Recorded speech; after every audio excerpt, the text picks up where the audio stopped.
Ladies and gentlemen, boys and girls, and it is a damn special day when we have the old school gang back on the number one podcast in the world for 5 whole people now. We dropped because some of you stopped listening. Yes, it's my brother's an idiot. Welcome, and we're damn glad to have you. It is the return of the Mutie. What's up, buddy? Hey, I'm having a great week. How about you? Yeah, I'm having a good week too. Everything good? You got your glass of whiskey? Got my glass of whiskey. I got a shot in the neck earlier this week. I'm good to go. Got shot in the neck and you live to tell the tale. That's brilliant. Oh yeah. It's always a good day when Milty jumps on the pod. And of course, I would be remiss if I didn't say hi to my idiot brother. Mark, what's up? I'm here. It's the holiday fucking season, guys. What the fuck is going on? We got a Milty sighting. We've got football games galore. They're really kind of back to the basics here, with the cast. So I'm looking forward to this one. Let's get going. Yeah, let's get right into it. And Milty, they say the sign of a good team is when they win, when they don't play their best game. And I don't think we saw the best game that Denver could have put on the field on Sunday. What do you think? Well, as you get to see the Kansas City Chiefs pull this shit all year and pull out games that they shouldn't have, including one against Denver. But it was unbelievable to watch. 3 picks from Knicks, right? And a couple of them are really bonehead throws, but then he was able to recover. So to let John Taylor just run wild in that one play was just crazy. Yeah, and I think there may have been some holding going on because they really clamped down on that because they kept trying to go back to that off tackle well, and I think they got flagged for holding 3 times in the second half. So I'm not sure if it was so much they let him do that as they were not being allowed to not let him do that. So it was just ugly to watch. It was, but a fun game nonetheless. What a turn of events with Jonathan Taylor dropping the bag, I guess. Mark, what the hell was that? Goodness gracious. We talk about this as part of the podcast, and I'm sure it's going to come up at some point, but there is a definite early case for dipshit of the week, I think, here, and I'm sure that'll come up here a little bit. They did everything they could to shoot themselves in the foot as often as they could. Like, not only did you have that boneheaded play, but then you had the worst play design I've ever seen. And Nick Bonito running at full speed with his hands up like he's a Super Mario character. Like, that pass was designed for him. Like, I can't wait for that football card to come out because that's going to look like the pass was thrown to him, because it was.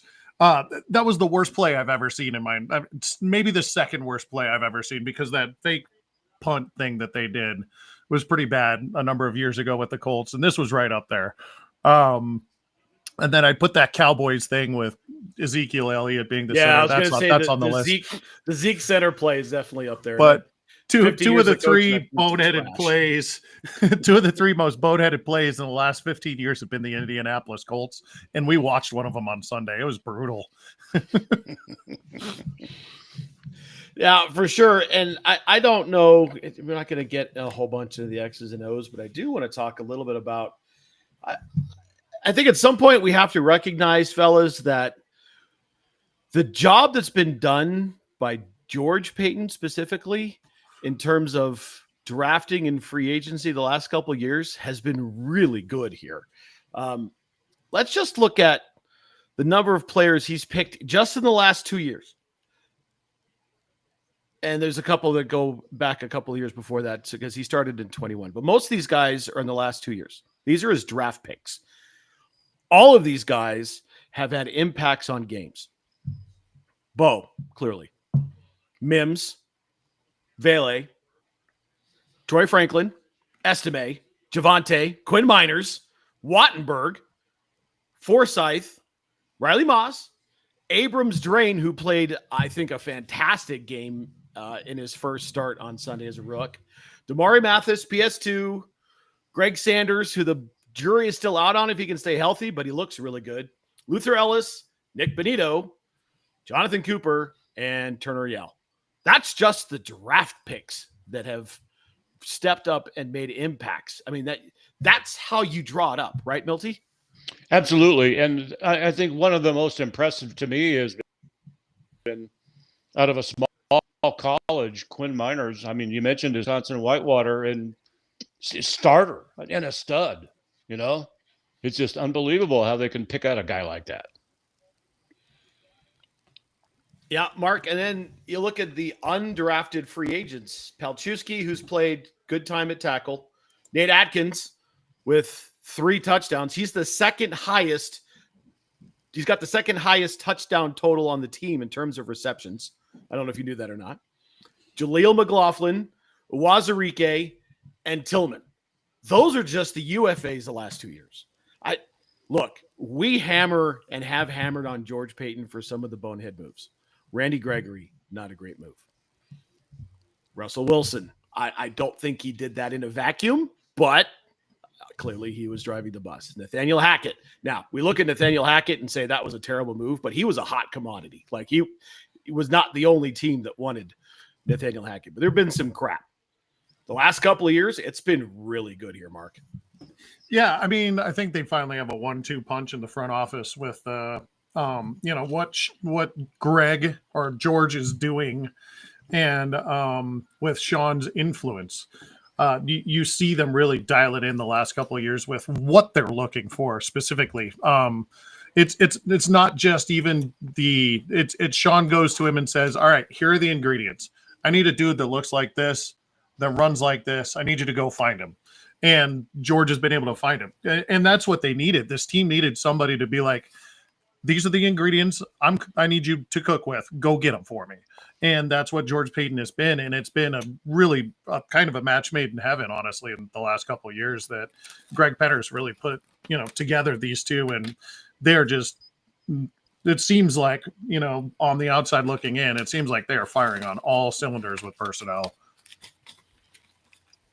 Yeah, totally. It looks to me like, too, the Atlanta Falcons are going through what the Broncos went through last year with Russ Wilson, right? With their quarterback situation, they're going to a rookie now, right? For a starter. So Penix is starting this next week. They're going through the same crap. They might even have to get rid of Cousins.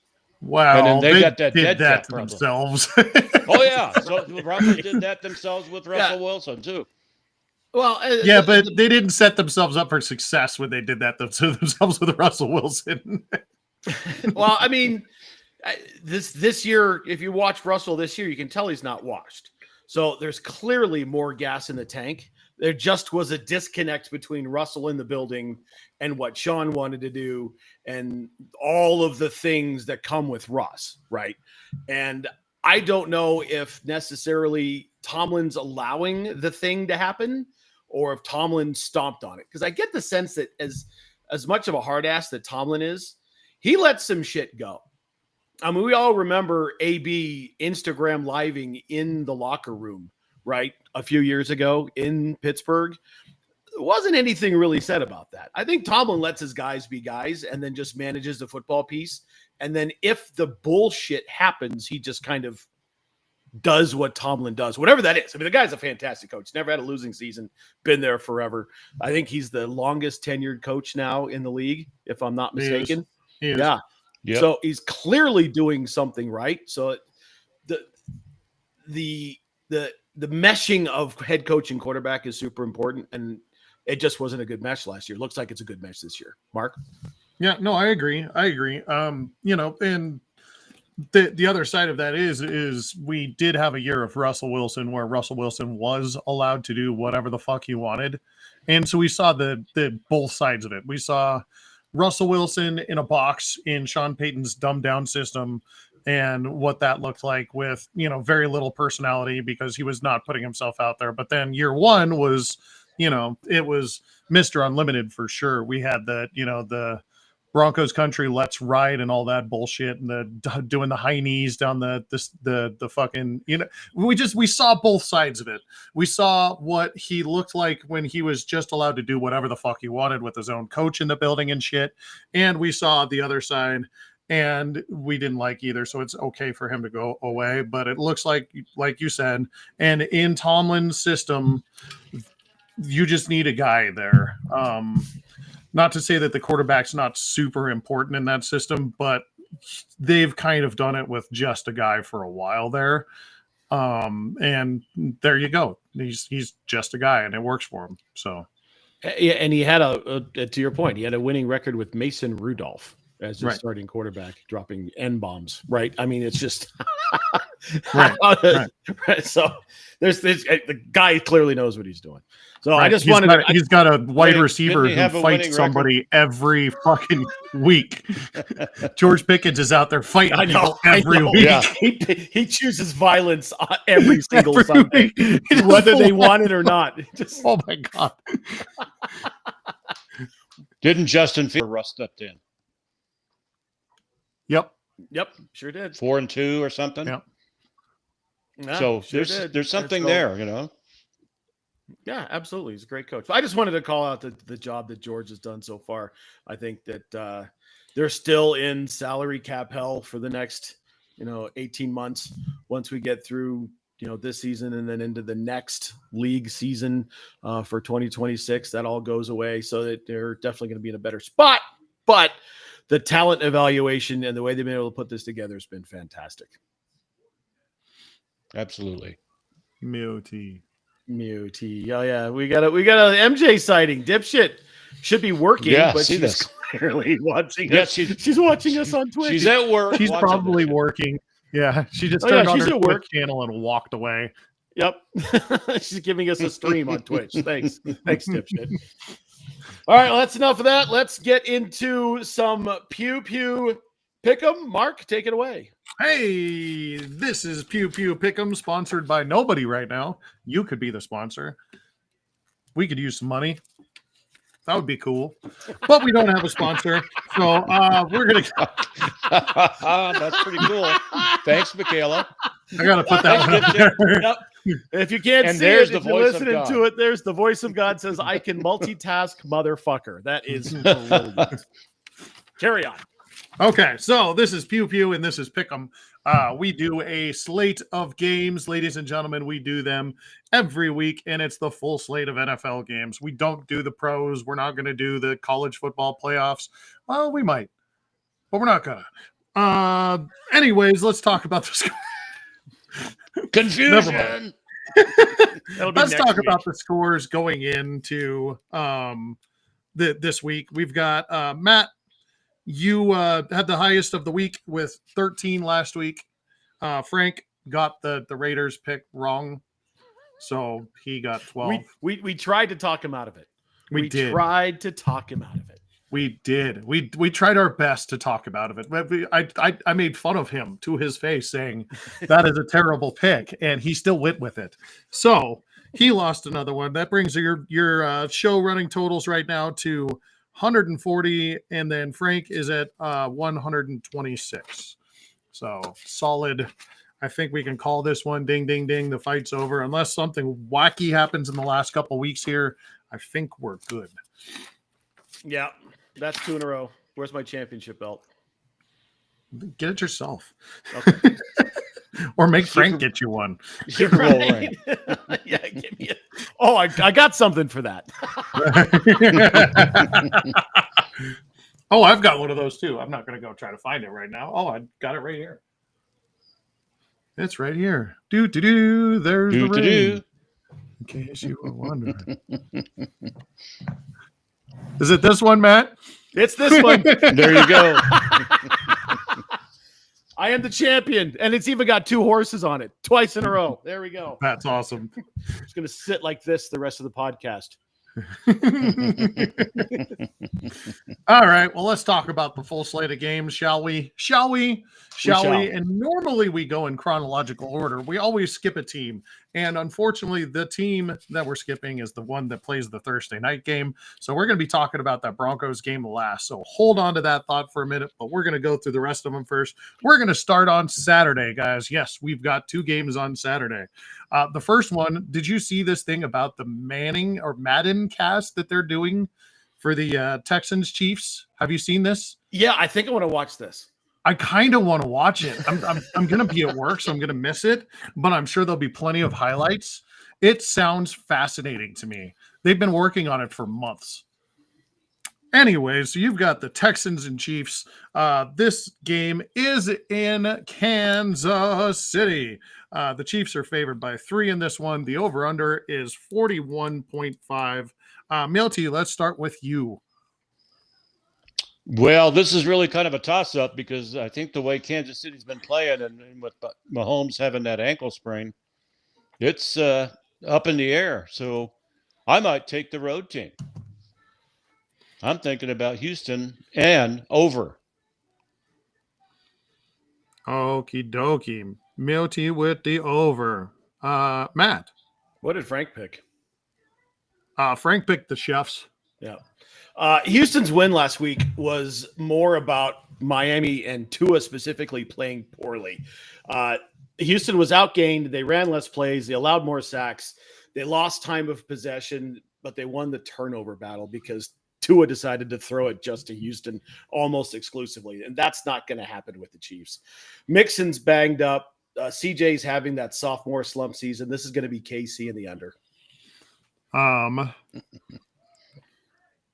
going to have to figure out how am I going to do this. We're going to call you P for Poffaluppagus. There it is. Okay. Oh yeah, because you can't go M. Yeah, because I've already got it. Just make it a K for King. King Goon. We've got a P. We're just going with P for right now. You've got Sounds P good. for Okay. We're going with it. I am P. Got it. The Duchess also takes the Chiefs. She agrees with you guys on this one. I think it's just a home team thing on that one. Next game on the slate is at 2:30. This is also on Saturday, guys. This is a division game. It is the Steelers in Baltimore to take on the Ravens. Frank has taken the Ravens and the over, but chickened out on the 6 points. He did not give me a spread answer on that. The Duchess has taken the Ravens because she's a big Edgar Allan Poe fan and they're purple. And what do you think, Matt? George Pickens, he who chooses violence has a hamstring. TJ Watt is hobbled. This is a revenge game for Baltimore as they went into Pittsburgh and lost earlier this season. They definitely have a whole lot to play for. The division is definitely in play for them. This was a 18-17 game, I think, the last time. I can't see Baltimore only scoring 17 points. Give me Baltimore with the points and the over. Milty. I kind of have to agree. I just don't see any way that Baltimore is going to bend over and let them take the place. I mean, besides a couple of those players are on my fantasy team, so I got to go with it. Baltimore's not going to bend over. We just named it. We just named it. All right, well done. Will you type that so that we remember that? Yeah, I'm doing it right now. That was funny. Okay, let's talk about the first dog shit game of Sunday. There are several. The first one is the New York Football Giants going to Atlanta to take on Michael Penix Jr. and the Falcons. This game is 8.5 in favor of the home team with a rookie quarterback on his first start.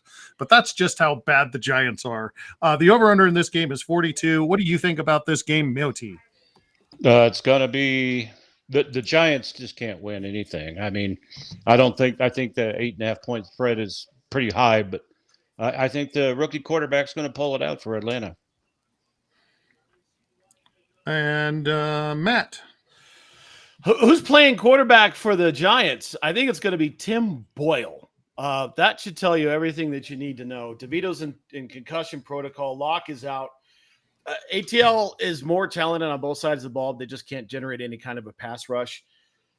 It's Bo. It is Michael Penix's time in Atlanta, and we are going to see this man throw some darts. I don't know if they cover, but they're definitely going to win the game, and give me the under. Okie dokie. Next game on the docket. This is going to be an NFC North showdown of not very epic proportions. The Lions are going into Chicago, and as we all know, the Bears still suck. The Lions are favored by 6.5 points in this game. The over-under in this game is 48 points. Frank took the over, took the Lions and the 6.5 points on this one. The Duchess thinks there's no real winners in this game because both teams are terrible, but the Bears are more terrible. So because they still suck. But I think it's going to be Matt's turn to tell me what's going on. Detroit has the absolute worst injury luck of any team I can think of in recent memory. They're a walking mash unit on defense. They just lost David Montgomery for the year with a broken jaw, for God's sake. But they're still better than Chicago. I wouldn't be surprised to see Chicago still win at home, but their offensive line and the head coach are too big of a challenge. The interim head coach just seems like he's over his head and is defending stuff he shouldn't be defending. Chicago's 6-7 against the spread, but their under is hit 7 times versus 6 for the over. Give me Detroit. I think they'll cover, but give me the under. Multi. That was some real gambling analysis, by the way. Holy shit. Just wait. Oh, I got notes, bro. I got notes. All right, Multi. Detroit wins the game. I think it might be a little closer than some people think, but it's going to be Detroit all over the Bears. I mean, they have no hope. No hope. Hopeless, dickless, luckless. The Bears. All of the above. Let's talk about a team that's also hopeless, dickless, luckless, and that's the Cleveland Browns. They do have one hope, and it's 30 for 30. But they're going to go take on Joe Burrow and the resurgent-ish Bengals, who are just a very bad team who win a lot of games. The Bengals are favored at home by 7.5 in this one. Milty, why don't you tell me what's going on in this? Cincinnati's it's just hard to figure out, but they've got some talent on that offensive side. They're just really good. I think there's no way that they can be beat this week. I had to take Cincy, probably the under, but Cincy will cover. Matt. It is DTR time, I think, in Cleveland. So we're going to see a whole bunch of Dorian Thompson-Robinson from UCLA. So I think that Cleveland's just tired of Jameis, as exciting as he is and as fun as he is to watch, throwing the ball to the other team. Both teams hit the over more often than not, but it's a dumpster fire in Cleveland, and it's not great in Cincinnati. I don't know if you saw the way that Burrow was upset with the way he played and said it was fucking bullshit. They should have run the Titans by 80 points. I'd love to see Cincinnati lose here, but I don't think it's going to happen. Give me Cincy, they'll cover, and give me the under. Yeah, and then he also said he was playing fucking embarrassing. That was something that lip readers were reading on the sideline. Yeah, the whole team was embarrassing. Yeah, the whole team was fucking embarrassing. Fucking embarrassing. Okay, speaking of fucking embarrassing, let's talk about another game that we should just get through this one quickly, and maybe we can. And that's the Titans and Colts. Colts are in Indianapolis, favored by 3.5. Both the Duchess and Frank think that the Colts are going to win at home. Matt, what do you think? Hold on, let me check my notes. I hate this game. Colts. Milty. It's a double hater. Colts. It's got to be an under, you know.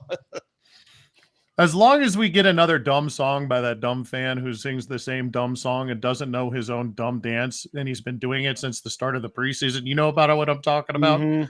Yeah. As long as we continue to get that guy, I'm okay with the Colts winning. Let's talk about a game that is near and dear to nobody's heart on this podcast, and that is the Jets at home welcoming in the Los Angeles Rams. The Rams are favored by 3.5 on the road in this one. Both the Duchess and Frank took the Rams in this game. The Duchess thinks that Aaron Rodgers needs more pain, so more losses are good. What do you think, Mr. Matt? The Rams are 5-1 against the spread, their last 6. And Puka, before our very eyes, is turning into a top 5 receiver. I think the Jets blew their load last week in whatever it was that we watched. This is the Rams. Give me the over.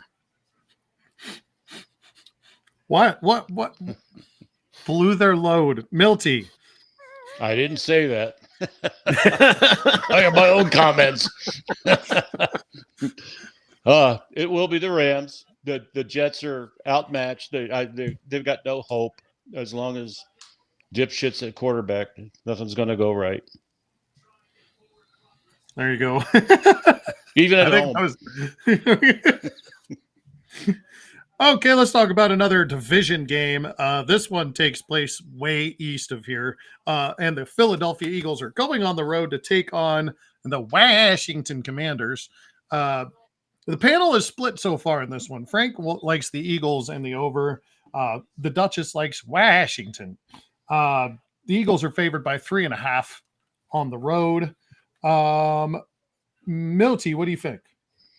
I don't know. It's going to be a tough game to call, but I don't see Washington beating the Eagles. They seem to be on a roll. They're running well right now. I take the Eagles. They'll cover. I think it might even be an over. Over. Matt. The last time these two teams met, the line was +8. This line's lower, but it's in Washington. I'm talking about Philly was favored by 8. This line's lower, but it's in Washington, which makes sense. I have to take Detroit out of the list of elite teams in the NFC. We are down to Philadelphia being the elite team in the NFC. They are going to win this game. They are going to cover. However, 9 of their 14 games, the unders hit. So give me, including 4 straight, give me Philly in the under. Interesting to note. Did you guys see that there was more fighting on the sideline with Sirianni and other people? Yeah. He was trying to talk to his defensive lineman, and the defensive line coach got in his way, and Big Dom had to step in. And that they're winning despite themselves. That is a team that Philly can get behind. There is drama abound, and they love it. I know. I could only imagine what sports talk radio in Philly sounds like this week with all that. They're exactly opposite of Detroit. They're both good teams. One's got a great culture, and the other one is just nothing but bullshit. But that's the way they love that. I mean, I know. That's the reason why Andy Reid left, is because he was like, I'm tired of the bullshit. Yeah. All right. That's enough about that one. Let's talk about a game that is near and dear to nobody's hearts on this panel. And that is the Carolina Panthers, guys. Oh, poor Carolina. The Cardinals are going all the way from the desert to Carolina. They are favored by 4.5 in this game on the road. Matt, what do you think about this one? Carolina's back to being horse crap after losing to the dog butt Cowboys in an embarrassing show. We have to do everything we can to figure out how to get national treasure Xavier Legette out of Carolina and to some place where he can actually win games. I don't know if you guys saw this. This man admitted again on a podcast that he eats raccoon. He hunts it, he skins it, and he cooks it. It's just one of the greatest things I've ever seen. Xavier Legette is a national treasure and must be protected at all costs. On the other side, Arizona still got something to play for. They're still in the hunt for the playoffs. So give me Arizona, but give me the under. And Milty. The we one will win. Arizona. They'll cover, but it will be an under. Just like, what is his one flaw? Oh, yeah, we got to see this. What's the one flaw? Is it the way he says asparagus? He does like it. Yeah, he does. He likes to say well done. Yeah, that is a problem. Yeah, he can't come to Denver. But he can be anywhere else, just not Carolina. So that's the full round of games that we have for the 11 o'clock games.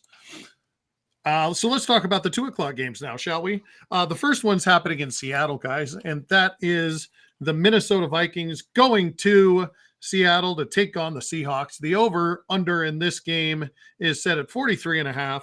The Vikings are favored on the road by 3. Frank has taken the Vikings. The Duchess has taken the Vikings because she likes them more than the Seahawks, but fuck the Bears. So, Matt, I think it's your turn to go first. Sure. Fuck the Bears. Fuck the Bears. Minnesota is 9-5 against the spread. Their last 14. Seattle may actually have Sam Howell playing quarterback, who did okay last year, but Geno, if he comes back, will be hobbled. And they're also 6-7 against the spread. So do with that what you will. This is going to be Minnesota covering, but the 12s are going to help keep this as an under. Multi. I think that what Matt just said probably explains the under and that Minnesota will win the game. I don't know if they cover, though. I think it's going to be closer than you think, but Minnesota's going to win. That's only 3 points. That's pretty close.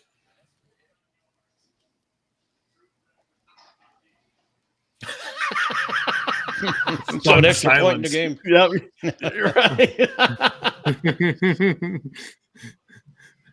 Okie dokie. So the next game on the agenda is not the biggest spread of the week, but probably should. I don't know about this. This is only because it's a division game, I think, and Drake May is not completely trash. But the Patriots are going up to Buffalo, to Orchard Park, actually, to take on the Bills, who are favored by 14 points in this one, guys. 2 tutties. 46.5 is the over-under in this game. Frank has taken the, I forgot, he actually took the, he took the Bills to cover in this one. The Duchess thinks they will win, but took the under 14, but took the over on the points. Milty, what do you think about this game? Well, the Bills are going to win. I don't think there's any doubt about that, but that's a lot of points in the NFL. So, but I still think, what the hell? I think they're going to cover. I mean, New England just isn't that good. Do they cover the over by themselves? Maybe. But the Bills, I'm going to take the over, and they cover 14 plus. Matt. All you need to know about New England is that they score in the red zone 46% of the time, while they let their opponents score 62% of the time. That might be the biggest spread in the league. Josh Allen is an absolute force of nature who is well on his way to his first MVP. The last time that the Patriots were a 10-point dog, they did not cover. Problem is that it's going to be single digits in the temperature range there at Buffalo, and it's only going to get colder as that game moves on. So I don't know that there's going to be enough for anyone to cover the over here. So give me Buffalo to cover the points, but it will be the under. Interesting.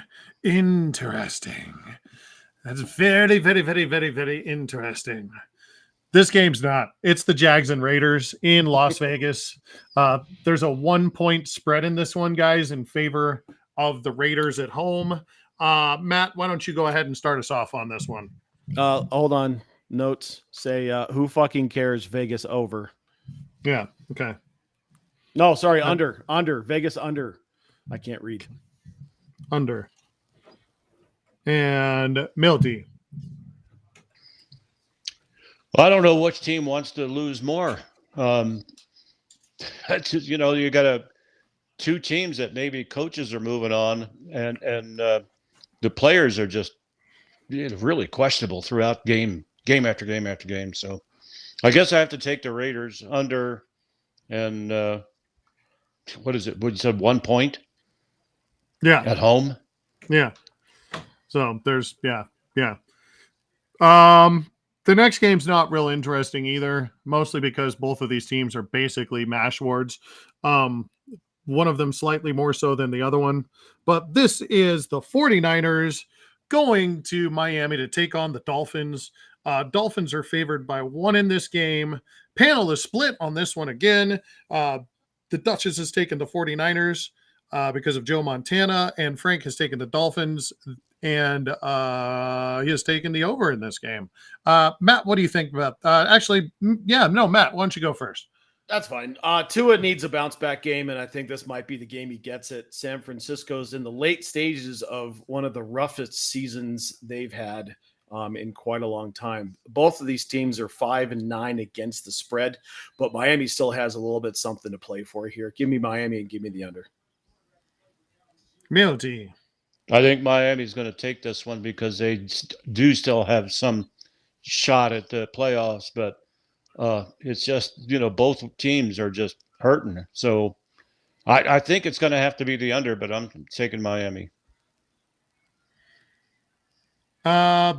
Did you guys see? I know Matt did, but did you guys see that player quit for San Francisco in the middle of the game? Mm-hmm. Yes. Jesus. San Francisco's having a rough go this year. All right, let's talk about Sunday Night Football. ESPN is regretting that they have this game. It is the Buccaneers going to Dallas to take on the Cowboys. Buccaneers are on the road, favored by 4. Milty, what do you think about this game? Tampa Bay is going to win. Dallas is out of it. Tampa Bay is what they might even be first place in the South there, and the They are. NFC South. Yeah. They still have to win to continue. So I'm going to take Tampa Bay. I think they cover in Dallas, but I'm going to take the under. Matt? Cooper Rush is trash. Tampa Bay under. But what about Baker? He's not in my notes. Oh, okay. Sorry. It's the remix of the hits. Oh, gotcha. Okay, here's another game that the schedule makers would like back. This is Monday Night Football, guys. This is the Saints going to Lambeau. Visually, this will be a very fun game to watch. Football-wise, I think we all know what's going to happen. Vegas knows what's going to happen. They have the Packers winning by 14.5 points at this one. 42 is the over-under in this game. Frank has taken the over and has taken the Packers, and I bet you know what the Duchess took on this one, right? Yeah, she picked the Saints. Oh, boy. That no. No. Milty, go first. The Packers. That was it. The 35, 38 points out of the Packers. Packers over and cover. All right. Matt? Derek Carr is out. Alvin Kamara has a groin injury. They're going to Lambeau. Even if Kamara plays, that's just not a great environment with all that cold for him to even try to loosen up. Green Bay is going to win this game easy, but it is going to be cold again, so give me the under.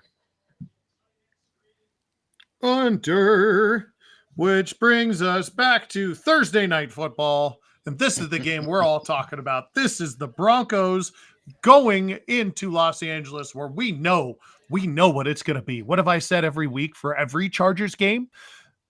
They're on the road at home.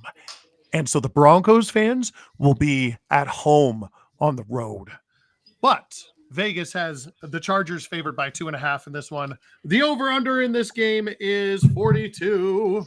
Milty, tell me, what do you think is going to happen in this Broncos game? Well, I tell you what, I think it's going to be an over. Denver lost the last time and it is going to be a Bronco home game. That all games in Los Angeles for the Chargers are road games. It's a revenge game for Denver, and they still need to win. They're ahead of the things and stay that way order. So Denver wins, they cover. Okie dokie. Matt, what about you? Denver is 11-3 against the spread this year, and that is all you need to know about what Denver has been able to accomplish with the talent that they have on the field. They're also, I mentioned the New England spread for red zone scoring. Denver's the opposite. They're a minus 16, so they're scoring 16% more in the red zone compared to what they're allowing their opponents to do. LA is 9-5 against the spread. They got a very similar spread in the red zone scoring. The problem is that they can't run the ball. Dobbins is still going to be out. Gus Edwards isn't that guy. LA was in the game all the way up until the fourth quarter when it got out of hand, and they gave up 223 yards on the ground total in that game against Tampa Bay. This is Denver coming off of a really bad game that they played but managed to recover. Key here is going to be the health of the Denver's defense. DJ Jones, PS2, some of those injuries we've seen. And if Denver can get a running game going, I think it's going to be easy. If they play the running game like they have the last 6 weeks, it's not. But I do see them winning. Give me Denver and the under. The Chargers playing road games at home is a bit I like to wedge in there, just like Gene Mingo. 1 star. Milty laughed. Guilty laughs at all of our jokes. For the record, you and Tank are not going to separate at all this week. You guys have picked the same games across the spread. Are you shitting me? Thus making this fucking boring. What about me and Milty? I know we had at least one. You guys picked across the spread, I think, the same. No, Wow. the only game you guys picked different was you have the Texans and Milty has the Chiefs. No, I have the Chiefs. I had the Texans. Oh, no, that's what it is. Yeah. Sorry, I got Milty had the Okay. Texans and you had the Chiefs. Yeah. So Okay. flip-flop that. But that's Okay. the only Wow. You guys are fucking boring. Anyways, that was Pew Pew motherfucking Pick 'em. All right. Thank you very much. Let's move into dipshit of the week. I will start. I have an honorable mention and a real dipshit. My honorable mention is Roger Goodell. I don't know if you guys saw this or not, but Roger Goodell came out this week and said that Sam Darnold is not going to be eligible for Comeback Player of the Year because the award is intended for someone to come back from some sort of injury or calamity or something like that. Not that he sucked prior to his play this year. I think Roger is feeling too much in his feelings about what happened to DeMar Hamlin last year. We all knew that should have been the play. But now he's just ruling out Sam Darnold. I don't know if Sam Darnold would win. I think he deserves to be in the conversation as comeback player of the year. So go fuck yourself, Roger Goodell. My real dipshit of the week. Are you guys familiar? I'm going to read this gentleman's name here. Where did it go? Boop, boop, boop, boop. All right. This is Ohio State Representative Josh Williams. Are you familiar with Josh Williams? Oh, fuck. Josh Williams has decided, in one of the biggest, softest, snowflakiest moves I have ever seen, to introduce a bill to make it illegal to plant a flag at Buckeye Stadium. Win the game. Don't let dog butt Michigan beat you in your house. Score more than 13 points. Let's pass a law. It should be illegal. Fuck off, you jackass. He is my dipshit of the week. Mark? Aren't there volunteers going to the big house? Aren't there volunteers going? Isn't Tennessee heading up there to play against? Yeah, I think so. You know what? Do you know how close those goalposts are to the water? Do you know what Tennessee people, the people that go there, do you know what volunteers do to goalposts? Do you know that they already know how close? They've already figured this out. They could just deposit the goalposts in the water. They don't want to plant a flag. They're just going to steal your goalposts, man. There's no law against that yet. It's coming. Yeah, Tennessee is going to Ohio State. Yeah. So they have to go to Ohio State. The river is right there. They're just going to put the goalposts in the river. That's what they do. They did it in their own stadium to their own goalposts. Oh, you're thinking of Vandy. Vanderbilt did that. Oh, well, still, I mean, it's still Tennessee. That's Tennessee. It's in the same state. Yeah. They marched that fucker right down Broadway. It was like a 4-mile walk from that stadium. I followed it on Twitter the whole time. Oh, there's another video. I've driven that route. Like, I've been on that road. They went right down West End of Broadway and hung a right and dropped that fucker in the Cumberland River. They're not going to worry about planting a flag. They're just going to steal your goalposts and put them in the river. That's what they're going to do. You know what? If they win, I hope they plant it. I really do. I want to see.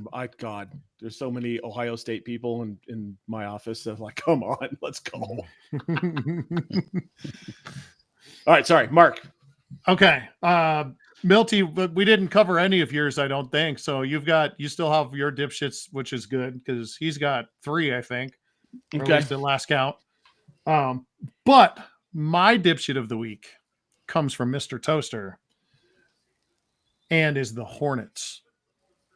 I don't know if you guys saw this. They have since corrected this, but 2 days ago, the Hornets were doing a giveaway on the court where they were giving away a PlayStation 5 to a guest.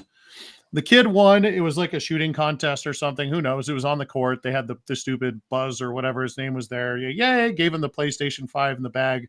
Walked him off stage and promptly took the PlayStation 5 away from him and gave him a signed jersey. They have corrected that since then. But how disingenuous are you when that's your gimmick, where you have one PlayStation 5 that apparently you're just rotating around for an entire year? What's the play there? And you just swap that on some little kid like that? Like, that's not a great move. That does not look good. That is an awful look for you, Charlotte. And you should be ashamed of yourselves. And that obviously they've corrected it. But still you got to treat your fans better than that.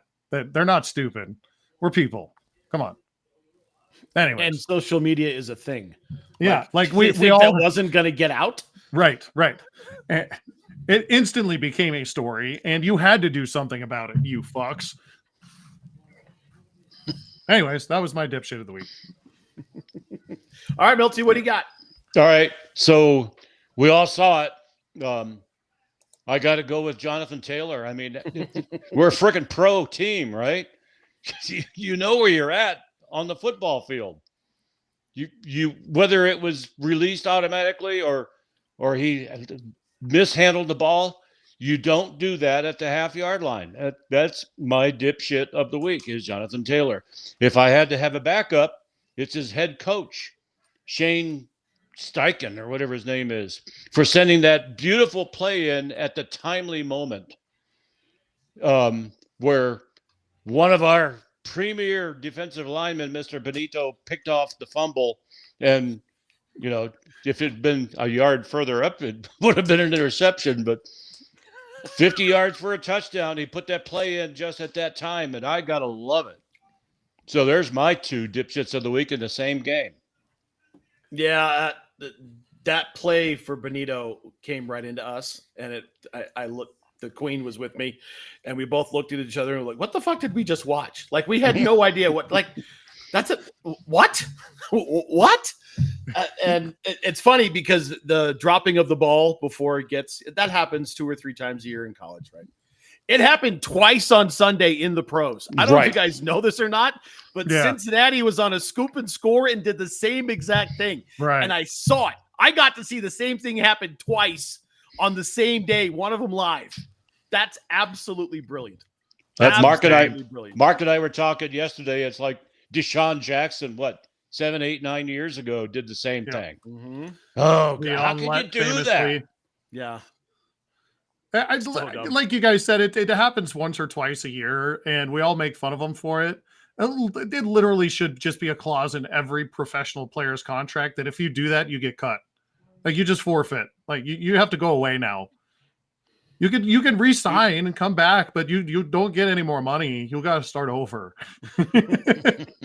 that's like football 101. Don't drop Right. ball no at shit. 1 yard line. Know where you're at, dipshit. And you know what's so odd about that play is Jonathan Taylor is one of the very best running backs in the league. And has been for a few years. Like, and has never had a bonehead play that I've ever seen. Like, it just was a brain fart. And did you guys see Cortland after the game when they were asking him about it and said, "What do you think would happen if you did that?" And he said, "I don't think I'd be here talking to you guys." Did you hear that they asked Sean Payton about it? And they were like, "Yeah, there were a number of plays like that. That one in particular, I don't understand it, but I don't get it because I don't get it, and I don't get it. I don't want to, but it happened." He wasn't even touched on the play. No, well, it's because they were holding. I mean, whatever. Goes back to the point I made 40 minutes ago. Right. All right, Milty, you got any more? No, I'm out. All right, let's talk about things. Final thoughts. Mark, what do you got? Yeah, we'll be back sometime. Next week is Christmas, so we'll figure it out. But if we don't talk to you before, everyone have a Merry Christmas. We'll see you on the other side, I guess. Yeah, we've got a game Wednesday. Yeah. We're going to have to figure that out. On fucking Peacock. Or maybe we'll do it Tuesday afternoon or something. Yeah. We'll figure I don't know. Yeah, we'll do something. All right. Is that all you got? Yeah, that was it. Then okay. Got it. Milty, any final thoughts? Yeah, I'm heading to Arizona to go see part of our family here this weekend. We're flying out on my birthday, Friday. Just looking for a good time out there. And I'm also going to be celebrating the Bronco victory. Brilliant. Absolutely brilliant. Listen, it's the holiday season. Make sure you make good choices. There's going to be, things consumed, keys passed around. Do the right thing and make the right choices. Take care of what you need to take care of. Be safe, be respectful. It's a stressful time for everyone. If you go out to eat, make sure you tip a little bit extra. If you go buy something at the liquor store, make sure you say please and thank you. It's a stressful time for everyone, especially those people in the service industry, those people who are guest facing. Have a little kindness in your heart, please, because they are beat up nonstop. And this week alone is going to be, and always is, one of the worst of the year. So have some kindness in your heart for the people who are taking care of you, who are doing a job and paid to do a job. Make sure you check us out on all of our social channels. You can catch My Brother's an Idiot on Facebook. Just look for this logo right here. We do some stuff there. You can follow us on Twitch, Twitter, and TikTok at My Idiot Brother. Mark's Twitch, Twitter, and TikTok are at Poffle Time. My Twitch and Twitter are at Poffleopagus, and you can find me on TikTok at King Goon Smoke. Make sure you check out Tank Stuff. He's at Knox Nostalgia Collectibles and Frank the Tank's Cookie Bank. You're welcome. Make sure you also that you take care of yourselves, take care of your families, and take care of each other. This has been My Brother's an Idiot. We love you, dipshit. We'll see you next time. See you, brah. You said the logo. Did you point it at your bald head? Right here. It's a logo. Right here. It's right here.